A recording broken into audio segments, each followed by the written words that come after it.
Hello folks, welcome back to the Philosophy for Philistines channel.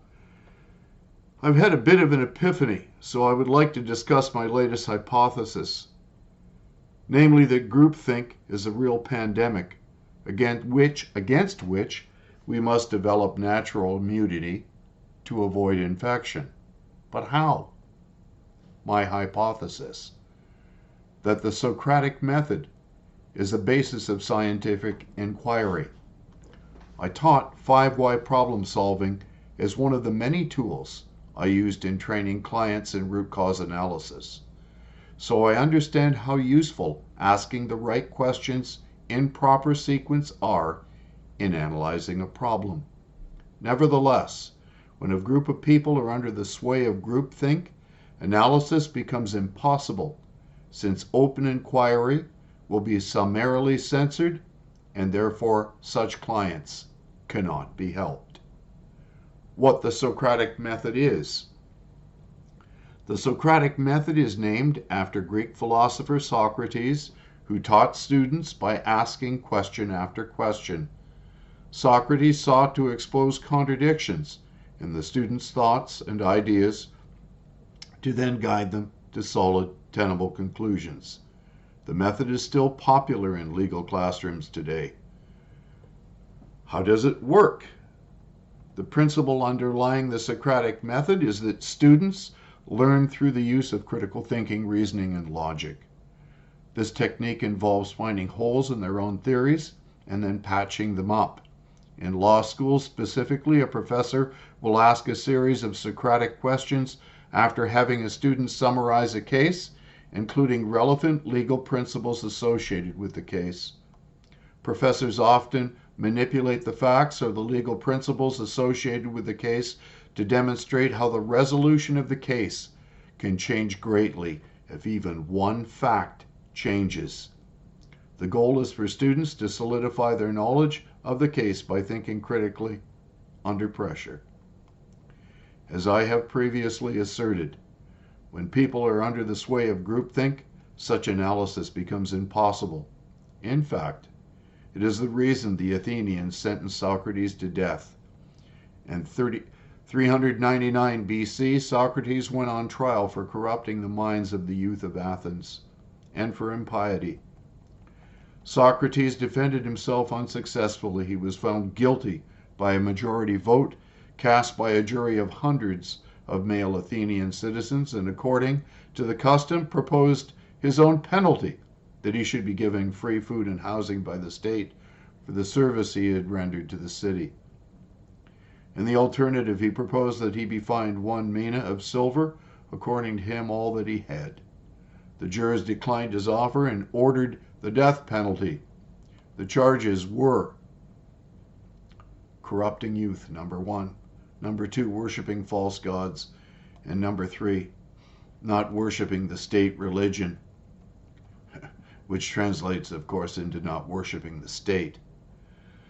Socrates was sentenced to death for asking questions which had exposed the flaws in their groupthink. He had demonstrated how ideas held to be sacrosanct by Athens' leading citizens were illogical, which in turn had led Athens' youth to question their validity. I have often observed inquisitive and mindful people in a workplace discomforting their colleagues who, instead of recognizing this person was trying to improve their work environment, met their questions with obstinate resistance or even open hostility, because the questions being asked had exposed flaws in how the workplace functioned. In Scandinavia, such open inquiry aimed at root cause analysis of flaws in a system is practically impossible because consensus-based groupthink is admired, and frank inquiry is viewed as personal criticism. Yet the Socratic method is actually based on personal humility, for Socrates believed, the only thing I know is that I know nothing. And don't take my word for it, for I know nothing as well. But how is immigration from cultures which eschew individualism and critical thinking while embracing groupthink and consensus-based decision-making affected North America to this day.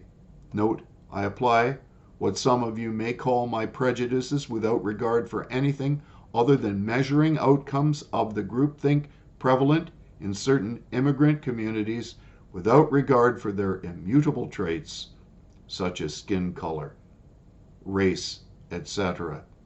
No, I make my judgments based on one criterion alone: how rational, open, and free-thinking are the populations of these regions, even after a century or more of immigration to them. What we find will reveal why certain regions of the U.S. have a fondness for big government and radical leftist politics. I quote from 2 articles to demonstrate my point with links to both articles below. The findings are shocking. They explain how groupthink is parasitical and will spread throughout an entire region if left unchecked by open, public debate, rational inquiry, and a deep Socratic analysis of how anti-liberal values can take hold. And it spreads in these areas, these regions, throughout the entire region, not just within the original immigrant, not just within the descendants of the original immigrants. So it spreads throughout the entire region, irrespective of background. The first article I quote from: as recent events have caused the nation and the world to focus on Minnesota, a question I've wondered about has resurfaced. Why is Minnesota so politically radical? That Minnesota's politics are radical is seen in a simple survey of the state's prominent politicians. Both of Minnesota's 2 U.S. senators, Amy Klobuchar and Tim Smith, are decidedly left-of-center Democrats. Minnesota Governor Tim Walz can be seen on TV inciting Black Lives Matter crowds and rioters in situations that would seem to call for restoring civil peace. Keith Ellison, the state's Attorney General, is an enthusiastic backer of Antifa and a convert to a black nationalist form of Islam. Ellison was an outspoken fan of Mark Bray's The Anti-Fascist Handbook, with its calls for revolutionary violence. Minnesota's chief law enforcement official has glowingly displayed Bray's book as his preferred reading material. And let's not forget Ilhan Omar, the radical leftist congresswoman from Minneapolis who expresses support for Islamicists. Omar personifies what the French call Islamo-Gauchists, political figures who blend Western cultural radicalism with effusive sympathy for Muslim fundamentalists. One may be tempted to attribute this political radicalism to the black population in Minnesota, which votes heavily for the left and which is quite visible in and around the Twin Cities. But since there were only 382,612 black residents in the Gopher State in 2018 out of a population of 5.61 million, the variable doesn't explain the situation fully. By comparison, neighboring Wisconsin had very similar numbers, with 389,652 blacks out of a total state population of 5.81 million in the same year. We might also note that since blacks have a much younger median age than whites, they may be less likely to belong to Minnesota's voting population. Most of the state's radicalism, then, is a white phenomenon. And the explanation for this carries us back into Minnesota's political and cultural history, where Northern European Protestants have long perpetuated this radical tradition. The Scandinavian and to a lesser extent German populations that settled in this region were heavily influenced by European socialism. The creation of a social welfare state in Sweden in the 1920s, which aimed at reconstructing social relationships as well as redistributing income made a favorable impression on Minnesotans. Norway also influenced the state, with 1960s Minnesota Governor Carl F. Rolvåg, who was of Norwegian descent, touring that country after World War II to learn about its socialist state and economy. Alan C. Carlson, who has written extensively on Scandinavian culture in the Midwest, seems to suggest that most of the settlers in that area were religiously and socially traditional, but Minnesota Swedes and Norwegians may have been the exception. The degree and persistence of their left-leaning politics made them different from even those Germans and Scandinavians who landed in Wisconsin, including German immigrants who went there as radical refugees from the 1848 revolutions in Europe. The National Farmer Labor Party, founded in Minnesota in 1918, became a powerful advocate for social measures for both agriculture and industrial workers.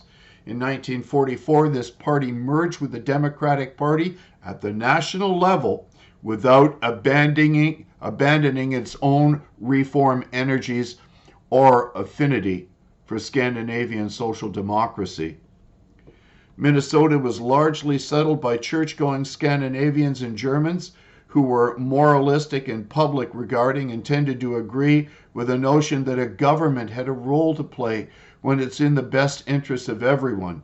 Retired Carleton College professor Stephen Shire wrote last year in a Star Tribune article, "Why is Minnesota more liberal than its neighboring states?" And by that he doesn't mean classically liberal.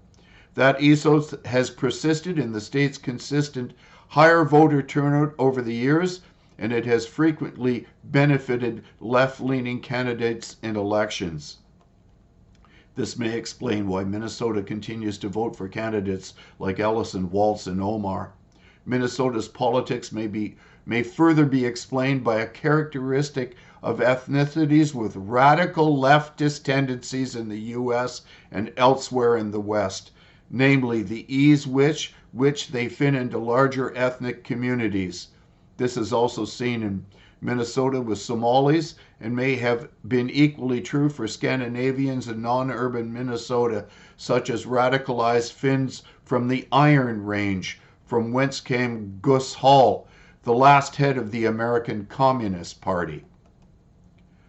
Unlike the one-time situation in Europe, where Christian churches and Marxists once fought for the souls of their town's residents, ethnic groups have generally accepted their own radicals.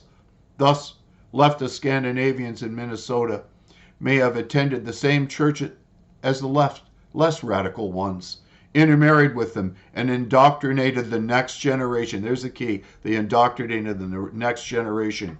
These ideas spread like a pathogen. In contrast to a European society in which the forces of revolution and order battled each other even within the same families, ethnic groups in America have accepted their co-ethnic radicals, providing they pose no threat to their in-group. We are the Borg. Resistance is futile. Lower your shields. Oh, God. As a graduate student at Yale in the mid-60s, I noted with bemusement that every Nordic-looking classmate from the land of Paul Bunyan gravitated toward the campus left. These leftists were not alienated hippies, but members in good standing of the communities in which they grew up. And the link to that article I posted below it. And then on to the next one, the link to which I found it within the first article. At the time, the question arose in these communities, what did it mean to be American? Or, as the old Americans sometimes put it, did these Midwestern ethnic enclaves threaten American unity? An argument at least could be made that German separatist sentiments had some strength. Many old stock Americans certainly suspected that a large number of their German-American neighbors would have been pleased to see the Midwest relabeled the Independent Republic of Germania. In his History of the German Americans, Richard O'Connor states that the Germans were the most dangerously volatile addition to the ethnic mixture which makes up the American. German was, after all, the universal Latin of European radicalism, and German names were prominent on the list of socialist and anarchist agitators in America. Back in the old country, German strategists also saw the overseas German population as a geopolitical asset. In his widely publicized 1911 book, Germany and the Next War, Prussian General von Behrhardy predicted that in the event of a war with Great Britain, the United States could be expected to invade and occupy Canada, reasoning, the German Americans have formed a political alliance with the Irish and thus united constitute a power in the state with which the American government must reckon. Fewer in number, Swedish Americans rarely dreamed of secession. However, cultural nationalism was strong among the religious and educational elites, and the maintenance of a separate culture stood as their goal. But even this limited dream, I assert, was fated to an early demise. In 1904, Rudolf Schellen, professor of geopolitics in Sweden's Uppsala University, visited Swedish America. Expected to deliver a message of strong Swedish nationalism, for which he was famous, Schellen instead told the leadership of Swedish America assembled at Augustana College that their community would and must die. The character of a people, he said, was conditioned by the land and climate in which they dwelled.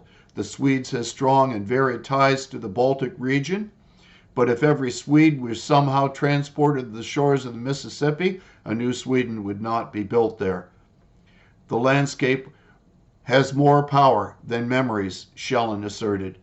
And in the new physical environment, the folk character would change. Swedish America, he continued, was built not on a mountain, but on a swiftly moving stream.